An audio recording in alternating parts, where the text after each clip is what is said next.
हम सभी लोग यह चाहते हैं कि माँ लक्ष्मी की कृपा हमारे ऊपर बनी रहे, हमारे सब बिगड़े हुए कार्य बन जाएं, लेकिन सभी की मनोकामना पूर्ण हो यह संभव नहीं।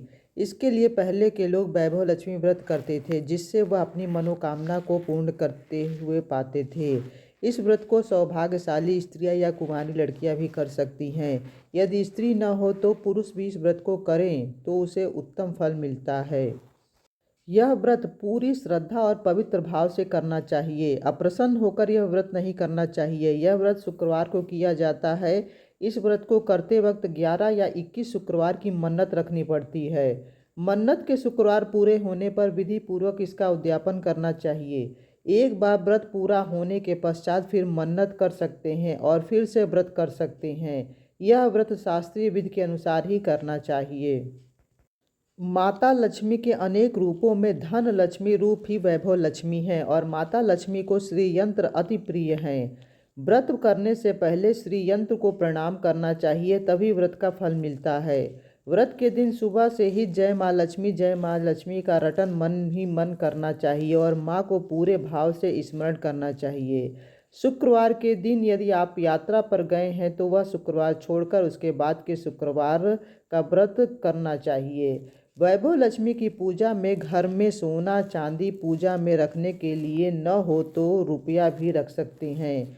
व्रत पूरा होने पर कम से कम 7 स्त्रियों को अपनी इच्छानुसार दान देना चाहिए।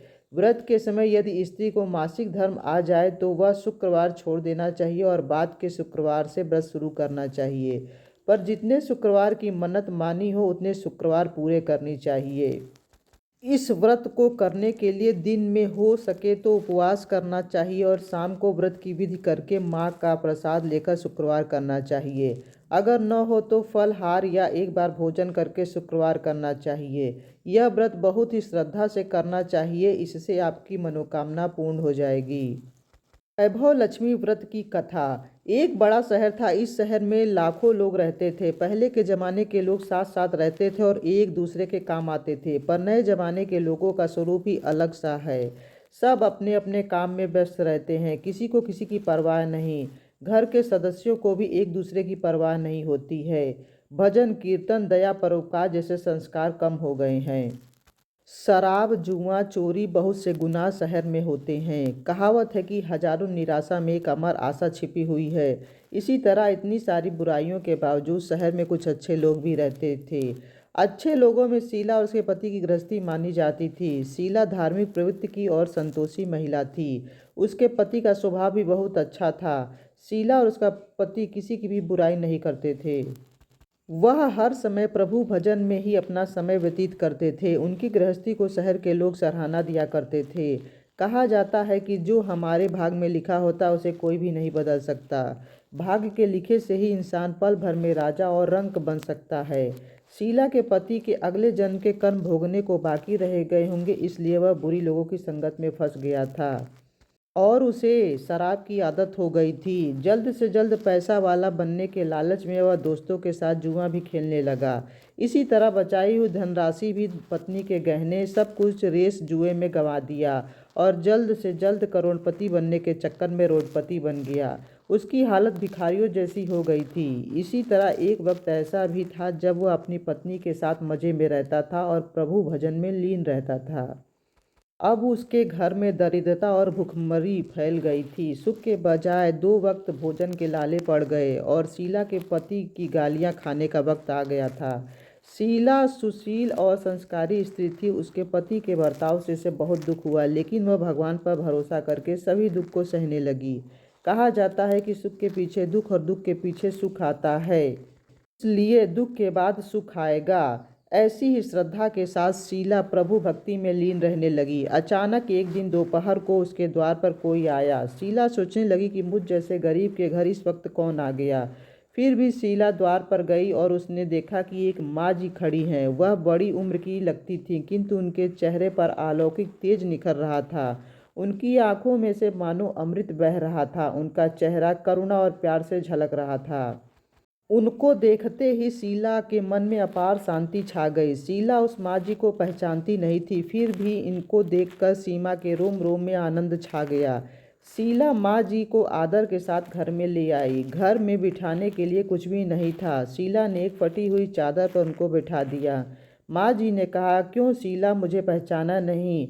शीला ने सकुचा कर कहा, माँ, आपको देखते ही मुझे बहुत खुशी मिल रही है और मुझे शांति भी लग रही है। ऐसा लगता है मैं बहुत दिनों से जिसे ढूंढ रही थी आप वही हैं, पर मैं आपको पहचान नहीं सकती। माँ जी ने हंसकर कहा, क्यों भूल गई?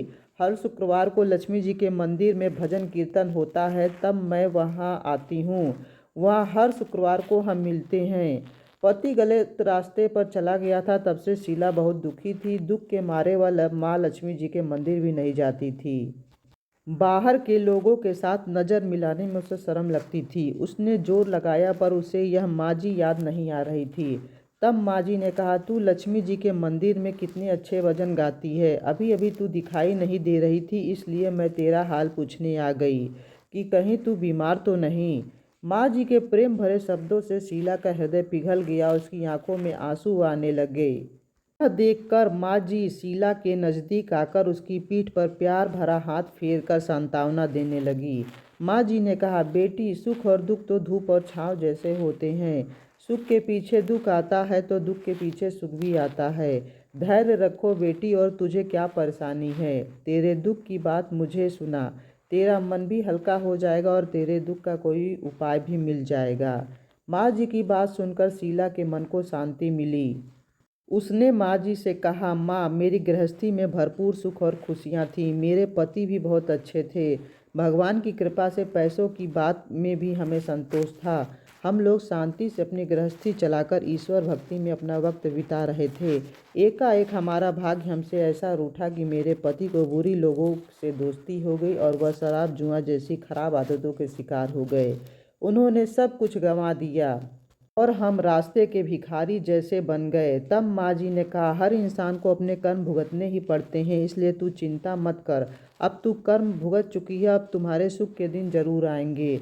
तुम तो माँ लक्ष्मी के भक्त हो और माँ लक्ष्मी प्रेम और करुणा का अवतार हैं। वह हमेशा अपने भक्तों का ध्यान रखती हैं, इसलिए तू धैर्य रख कर माँ लक्ष्मी जी का व्रत कर। इससे सब कुछ ठीक हो जाएगा। माँ लक्ष्मी जी की व्रत करने की बात सुनकर शीला के चेहरे पर खुशी आ गई। उसने माँ जी से पूछा कि यह लक्ष्मी जी का व्रत कैसे किया जाता है। माँ जी ने कहा, बेटी, यह व्रत बहुत आसान है। इसे वरद लक्ष्मी व्रत या वैभव लक्ष्मी व्रत भी कहा जाता है। इस व्रत से सारी मनोकामनाएं पूर्ण होती हैं। ऐसा कहकर माँ जी वैभव लक्ष्मी व्रत की विधि कहने लगी। बेटी, वैभव लक्ष्मी व्रत बहुत ही आसान व्रत है, किंतु यह व्रत गलत तरीके से नहीं करना चाहिए। यह व्रत शुक्रवार को करना चाहिए। सुबह में स्नान कर स्वच्छ कपड़े पहने और सारा दिन मन में जय माँ लक्ष्मी का ध्यान करते रहो। किसी की चुगली नहीं करनी चाहिए और शाम को पूर्व दिशा में मुख करके किसी आसन पर बैठ जाओ। सामने लकड़ी का पाट रखकर उसके ऊपर रुमाल रखो। रुमाल पर चावल का छोटा सा ढेर रखो। उस ढेर पर पानी से भरा तांबे का कलश रखकर कलश पर एक कटोरी रखो। उस कटोरी में एक सोने का गहना रखो। सोने का न हो तो चांदी और चांदी का न हो तो रुपया भी रख सकते हैं। बाद में घी का दीपक जलाकर धूप भी सुलगा दो। माँ लक्ष्मी के बहुत स्वरूप हैं और माँ लक्ष्मी को श्रीयंत्र अति प्रिय हैं। अतः वैभव लक्ष्मी की पूजा विधि करते समय प्रथम श्रीयंत्र और लक्ष्मी जी के विविध स्वरूपों का सच्चे दिल से दर्शन करो। उसके बाद लक्ष्मी स्तवन का पाठ करो। बाद में कटोरी में रखे हुए गहने या रुपए को हल्दी, कुमकुम और चावल चढ़ाकर पूजा करो और लाल रंग का फूल चढ़ाओ। शाम को कोई मीठी चीज़ बनाकर उसका प्रसाद रखो। न हो सके तो शक्कर या गुड़ भी रख सकते हैं।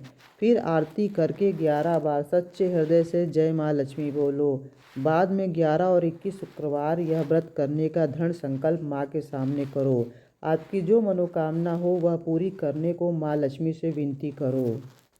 फिर माँ का प्रसाद बांट दो और थोड़ा प्रसाद अपने लिए रख लो। अगर आप में शक्ति हो तो सारा दिन उपवास रखो और प्रसाद खाकर शुक्रवार का व्रत करो, और शक्ति न हो तो एक बार शाम को प्रसाद ग्रहण करते समय खाना खा लो।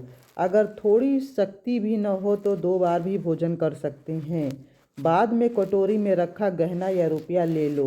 कलश का पानी तुलसी जी में डाल दो और चावल पंछियों को डाल दो।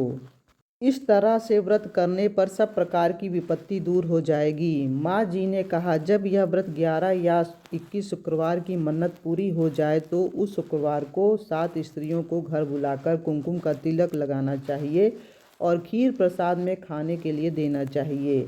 अपनी इच्छा अनुसार स्त्रियों को दान भी दिया जा सकता है और मन ही मन माँ लक्ष्मी से बोलना चाहिए कि हे माँ वैभव लक्ष्मी, मैंने सच्चे हृदय से आपका वैभव लक्ष्मी का व्रत पूरा किया है, तो हे माँ मेरी मनोकामना पूरी कर दीजिए। हम सभी लोगों का कल्याण करिए और सबकी मनोकामना पूर्ण करिए। शीला यह सुनकर आनंदित हो गई और माँ जी के द्वारा बताई गई विधि से वैभव लक्ष्मी का व्रत शुक्रवार आने पर करने लगी। यह व्रत करने पर पहला प्रसाद उसने अपने पति को खिलाया। प्रसाद खाते ही पति के स्वभाव में फर्क आने लगा। उस दिन उसने शीला को मारा नहीं। शीला को बहुत ही खुशी मिली और उसके मन में वैभव लक्ष्मी व्रत के लिए श्रद्धा और बढ़ गई। शीला ने इसी श्रद्धा और भक्ति के साथ 21 शुक्रवार वैभव लक्ष्मी के व्रत को पूरा किया और माँ जी के द्वारा बताई गई विधि से उद्यापन भी किया। इस तरह शीला ने वैभव लक्ष्मी व्रत को बहुत ही श्रद्धा से किया, जिसका उसे तुरंत ही फल मिला। उसका पति गलत रास्ते पर चला गया था, वह अब अच्छा आदमी हो गया था। वह कड़ी मेहनत से अपना व्यवसाय करने लगा। माँ लक्ष्मी की कृपा से उसे ज़्यादा मुनाफा होने लगा। उसने तुरंत शीला के गिरवी रखे गहने छुड़ा दिए। घर में जैसे धन की बाढ़ आ गई। घर में पहले जैसी सुख शांति छा गई। वैभव लक्ष्मी व्रत का प्रभाव देखकर दूसरी स्त्रियां भी इसे करने लगी। इसलिए हे माँ धन लक्ष्मी, जैसे आप शीला पर प्रसन्न हैं उसी तरह आप सब पर प्रसन्न रहिए, सबको सुख शांति दीजिए।